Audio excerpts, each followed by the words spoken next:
This week's episode is a special throwback that feels timely as we approach the holiday season. Being around family can be a wonderful opportunity to reflect on the legacy we want to leave and to have meaningful conversations about the future. While it's not always easy to talk about, these discussions can help ensure that the values, stories, and wishes of our loved ones are carried forward.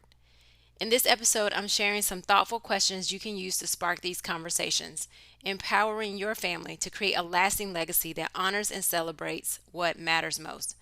I want you to take a listen, and if you are in the States, have an enjoyable Thanksgiving holiday next week. Estate planning is an important and everlasting gift you can give your family. Suzy Orman. You have the power to be the boss of your own life. I'm your host, Monica Allen. I'm a wife, mom, entrepreneur, best-selling author, lifelong learner, and your biz bestie. I have a love and passion for all things small business. Growing my own company from $700 to over 7 figures annually, my goal is to bring you inspiration, business-focused topics and tips, encouragement, and a community that helps you launch, grow, and scale your business, whether you are a dreamer, a side hustler, or a seasoned entrepreneur.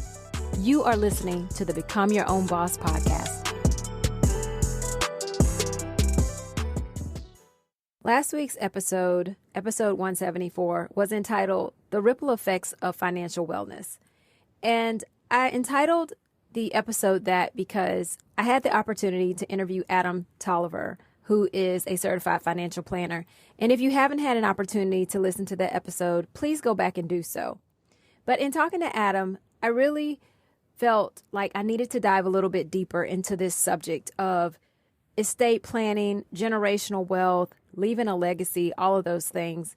And I think so many times when we hear the words estate planning, we think that we have to have this huge estate. I think of Dallas or Dynasty, where you have these families with these huge homes and all of these assets. But truth be told, many of us are working really hard to build our businesses or to build our careers and obtain assets. We have homes, we have cars, we may have land, we may have other property.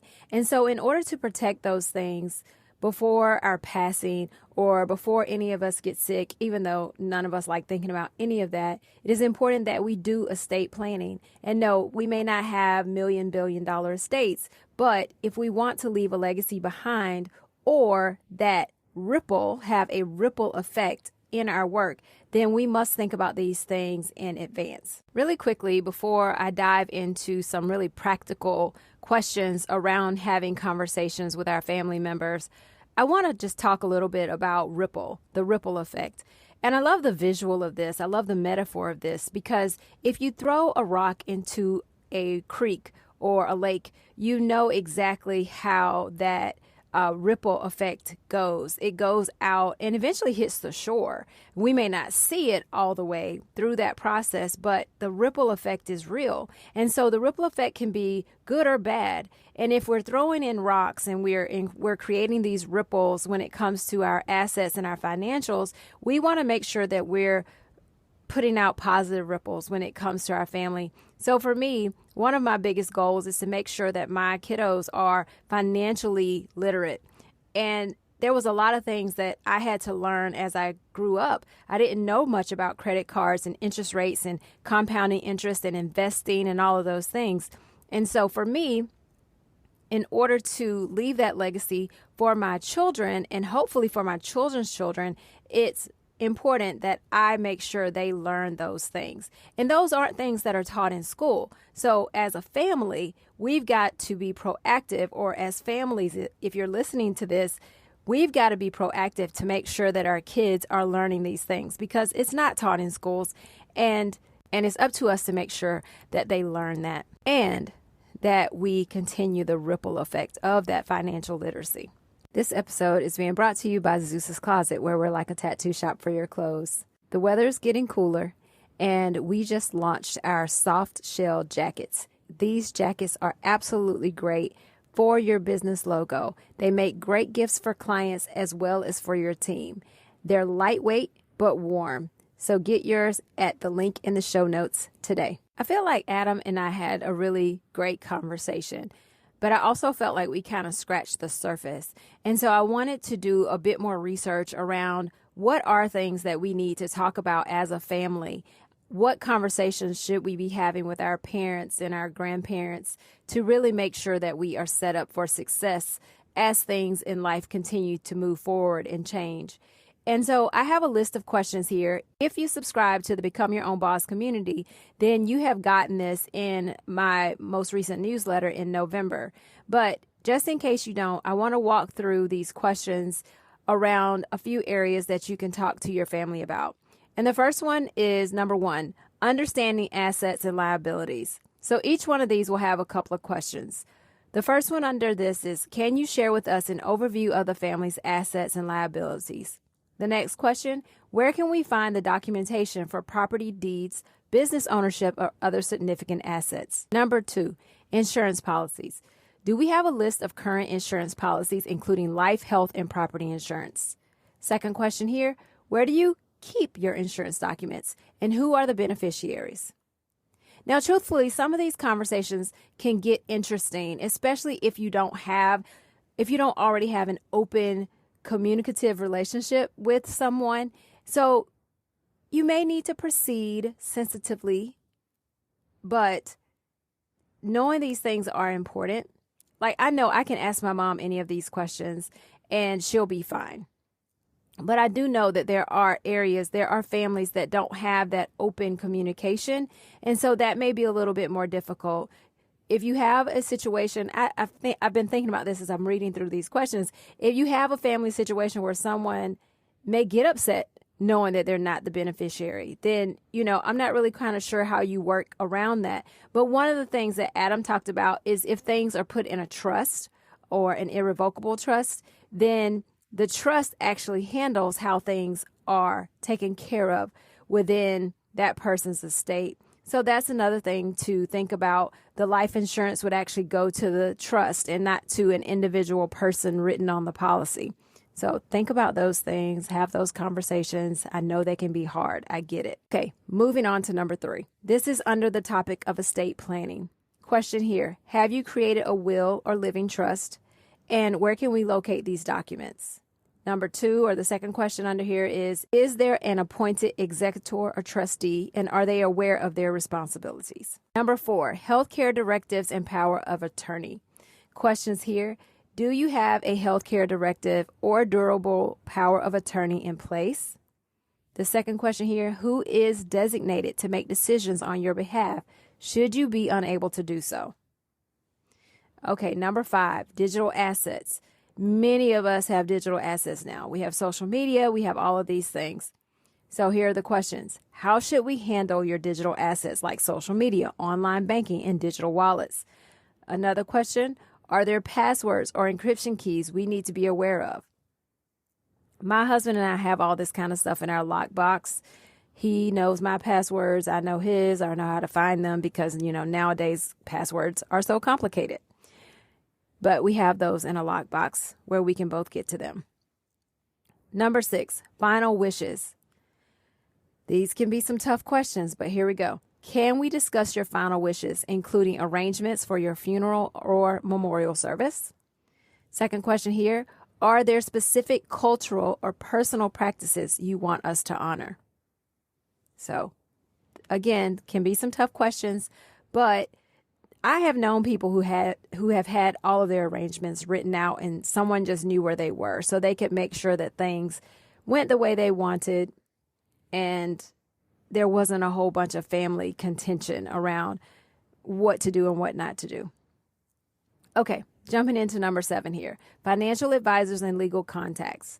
Questions, who are your financial advisor? Or who is your financial advisor, lawyers, or any other professionals who can help manage your affairs or who helps manage your affairs currently? Second question here, can you provide contact information for your trusted advisors? Number 8, debt and obligations. Are there outstanding debts or obligations we should be aware of? Debtors want to get paid. Just know that. Second question here, how are these expected to be managed in the event of your passing? Number 9, succession planning. Question, for family-owned businesses, is there a succession plan in place? Second question here, What are your wishes regarding the continuation or sale of the business? And last question is around charitable intentions. And I'm not saying that all of these are covering every single thing that you should talk to your parents, your spouse, or anybody about, but I think these are a great place to start, and you can dive further into the conversations. But charitable intentions, are there any charitable contributions or legacies you wish to leave behind? And last question here is, how do you envision these being handled? So remember, the goal is for these questions to ensure clarity and preparedness.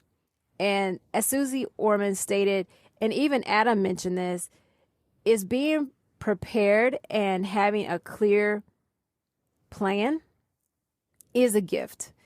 You can keep down a lot of confusion amongst family members, so there's not people bickering over things. Clarity is kindness. I've heard that so many times, and that is what we want to do in this process, is to be very clear and to make sure that the person or loved one that passes is honored the way they want to be honored, and that their legacy continues for years to come. So again, I know these are can be tough things to talk about, but I wanted to bring this up because for me, having a grandfather who did not have his things in order for his family, even though I have no idea how it impacted me, I can't turn back the hands of time, but I do know that it left questions amongst my mom and my uncle around what they could have done as far as education or the way they lived and things like that. And don't get me wrong, they weren't living in these terrible, horrible conditions, but it just begs to ask the question, how could it have been better? Could it have been better? And so I want to make sure that as I bring you episodes, that I'm bringing you stuff that's valuable to you and your family. I feel like that is what being your own boss is really all about. It's about being the boss of every area of your life. And initially, when I started this podcast, I really wanted to focus on helping people start businesses that would succeed and beat the statistics of business failure. Also, bring people insights on things that I didn't know about when I started my business. So to help other people have a better and smoother path. And though I feel like the podcast does do that, I also think it's important that the podcast support us all in being the boss of every area of our life. And that includes our finances. That includes our finances beyond us here right now. Whether you have kids or not, if you're working hard on your business and you're trying to grow it, you are building an asset. What happens to that asset when you're no longer here? Do you leave it to a charity? Are you leaving it to kids? Are you leaving it to other family members? But thinking through those things now is important. And so that is why we're talking about this today. And I do think the holidays are just a good time to think through this kind of stuff through. It's also a good time to think about these types of things as we move into a new year, which is crazy. It's almost 2024. But beginning to think about those things as we move into a new year, what our goals are, what our missions are, how do we want things to look in the future? And so part of that is planning. Planning is a key element to all of those things. And speaking of planning, as we plan for the new year, 2024, that's right around the corner, I will be hosting my Live Life by Your Design workshop on December 7th. I will have 2 sessions, one in the morning and one in the evening. Now, the Live Life by Your Design workshop is really an opportunity to dive into getting a vision around your 2024. There is a step-by-step process that I walk you through, and personally, I think it's very helpful. I do it for myself each year. I've done it for other people, and I really have found it valuable, and they found it valuable as well, as to really getting things done that's in our mission and in our vision for the new year. So join me on December 7th. You can find the link here in the show notes to sign up, as well as on my Instagram bio at Become Your Own Boss Podcast. Also, if you go to monicaallen.com, don't forget to sign up for the Become Your Own Boss community. I will send an email out there as well for you to register for the workshop. Thanks so much for listening and tuning into the podcast today. I truly hope you had a wonderful Thanksgiving with your family and friends. This is such a splendid time of year. I enjoy it so much, even though it's highly pressurized for me because our business is usually really, really busy. However, I love the time with family, with friends. I love the food. I love the pies and the cake and all of the great things that the holidays bring. I'm super excited to dive into a little eggnog, not too much because that stuff is so high in calories, but I look forward to this holiday season and I hope you all do as well. Don't forget to take a moment to rate, review, and share the podcast. Please share this episode with a family member or friend. It truly can make a difference between a gain or loss when it comes to your family's legacy and that financial wellness ripple. Remember, now is the time. Now is the time to level up, leave a legacy, and become your own boss.